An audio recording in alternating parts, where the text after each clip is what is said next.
नमस्कार दोस्तों, स्वागत है आपका सरल निवेश विद कौशिक वीडियो के अगले संदर्भ में। आज का वीडियो बहुत ही जेनरिक सब्जेक्ट पे बना है जिसकी रुझान हमेशा चेंज होती रहती है। कोई भी इन्वेस्टर हालांकि म्यूचुअल फंड में इन्वेस्टमेंट की सबसे बेहतरीन पेशकश को एक्सेप्ट करता है, लेकिन वहीं दूसरा सवाल आता है कि क्यों ना स्टॉक में भी इन्वेस्टिंग करें।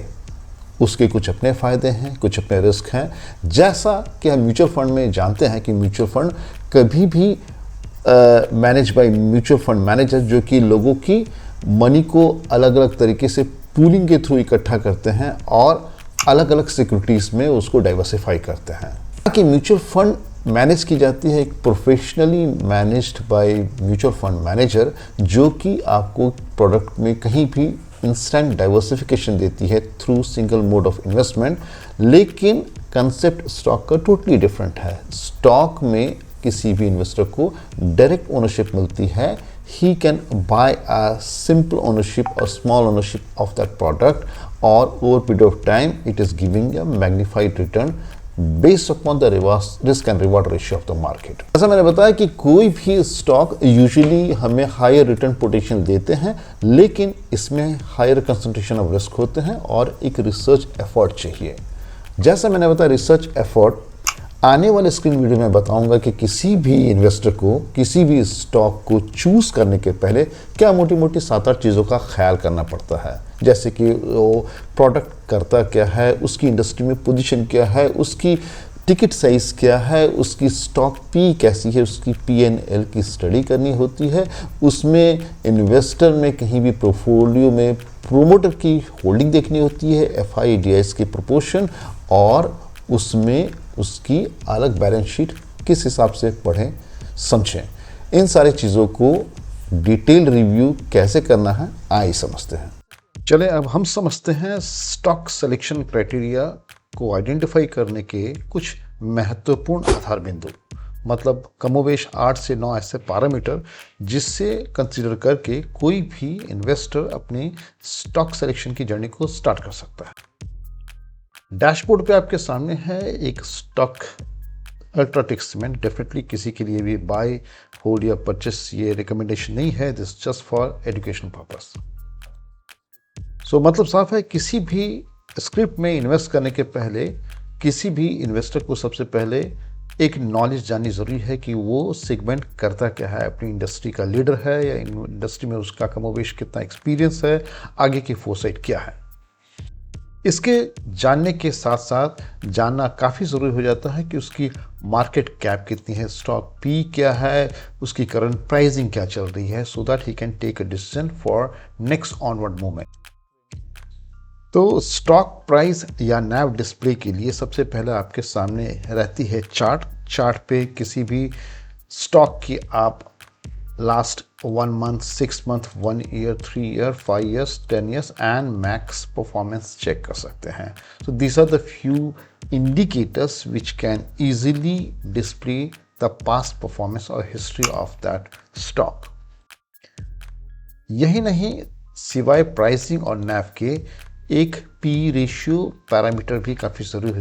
P रेशियो कंपेयर करती है स्टॉक की करंट प्राइस को उसके अर्निंग पर शेयर के साथ। इससे पता चलता है कि स्टॉक की प्राइसिंग हाई है या रिलेटिवली इसके प्रॉफिट के साथ कम है। हाई P मतलब मार्केट इज विलिंग टू पे मोर यूनिट फॉर अर्निंग, और लो P का मतलब है स्टॉक इज रीजनेबली प्राइस्ड। इसके अलावा इन्वेस्टर्स को प्राइस टू बुक रेशियो, उसकी market cap and sales growth, इन सारे डिफरेंशिएशंस को कंसीडर करके स्टॉक पिकिंग की भी सलाह देते हैं।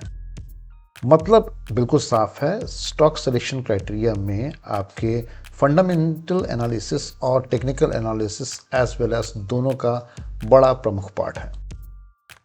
जब किसी भी स्टॉक परचेजिंग की रिकमेंडेशन आती है तो इन्वेस्टर को इस बात की ताकीद की जाती है कि वो हमेशा एक इंडस्ट्री का पीयर कंपैरिजन ज़रूर करें। यानी किसी भी इंडस्ट्री, फर्स्ट करें यहाँ अगर आपने सीमेंट इंडस्ट्री को देखा तो उसमें दरमियान दूसरे जो इंडस्ट्रीज़ के लीडर्स हैं उनकी आप मार्केट कैप्स को देखें, उनकी इंडस्ट्री पी को देखें, उनके profit variances and sale variances को देखें। इस टेबल में कंपैरेटिवली आपको एक अच्छी फंडामेंटल फीडबैक मिल सकती है, comparative analysis between the same sector. अलग अलग वेबसाइट्स में किसी भी कंपनी की क्वार्टरली रिजल्ट्स अवेलेबल होती है, जिससे उसकी सेल्स, ऑपरेटिंग प्रॉफिट और उसकी डिप्रिसिएशंस की भी वैल्यू पता चलती है ईयरली, एनुअली और क्वार्टरली लेवल पे। सो ये पैरामीटर्स भी किसी कंपनी की ग्रोथ के पैरामीटर्स को अच्छे से बताते हैं।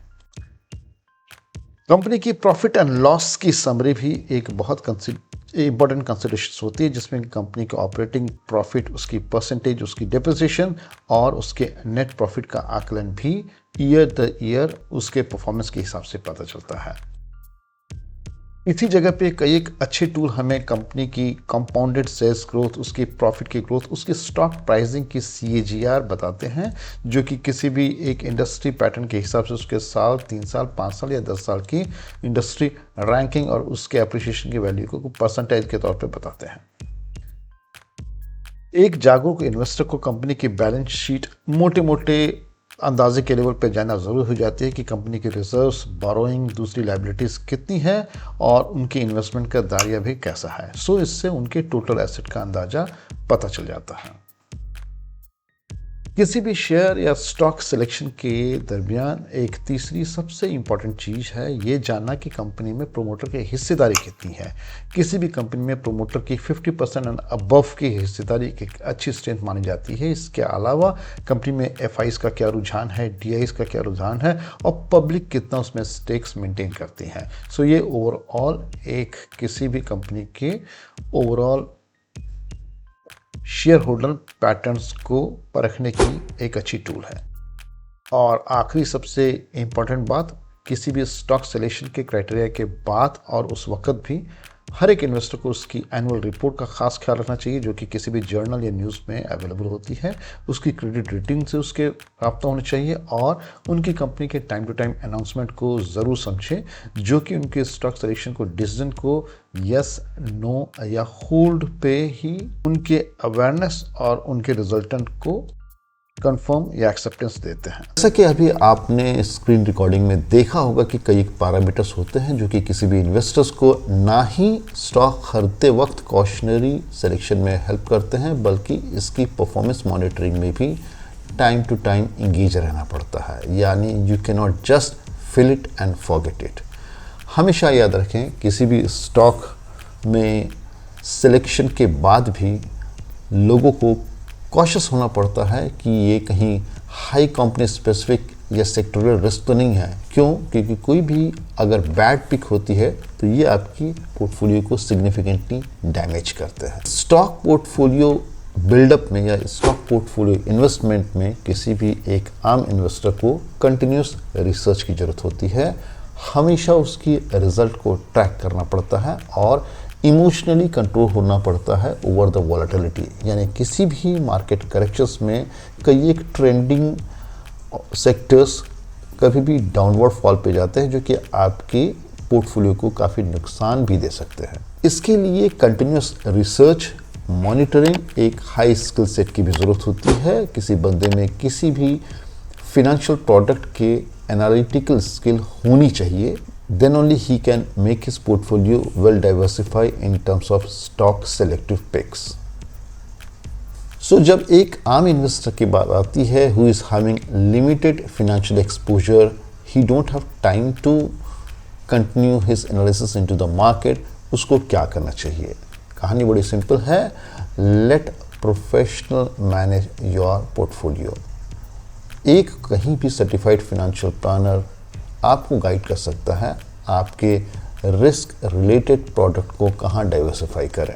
जैसा कि हमने कई वीडियो में बताया है कि एक आम इन्वेस्टर जिसकी मॉडरेट नॉलेज होती है और ही don't have suitable time and analytical study for investment, let him funds manage with the professionals like a mutual fund manager in different asset class portfolio.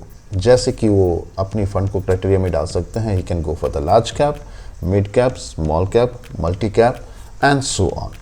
सो आपको कुछ नहीं करना है, एक bare minimum expense ratio पे करनी है for his professional fees and let your fund be managed by India's one of the most proficient fund manager who will look after your portfolio, who will look after your investment with a moderate to high risk instrument based upon your criteria selection.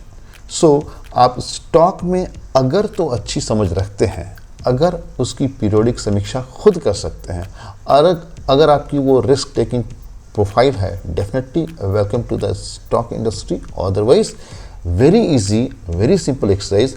Late your investment getting diversified, transparent, fair taxation or reward will be there in your portfolio, and last but not the least, get the benefit of compounding always. So long-term investment gives you a best of the return in your portfolio build-up. I like the comments my viewers are sharing with me in person or over the video. आपकी हर तरह के सुझाव और समीक्षा का welcome रहेगा. Just be in touch and keep encouraging me for my videos. Thank you very much.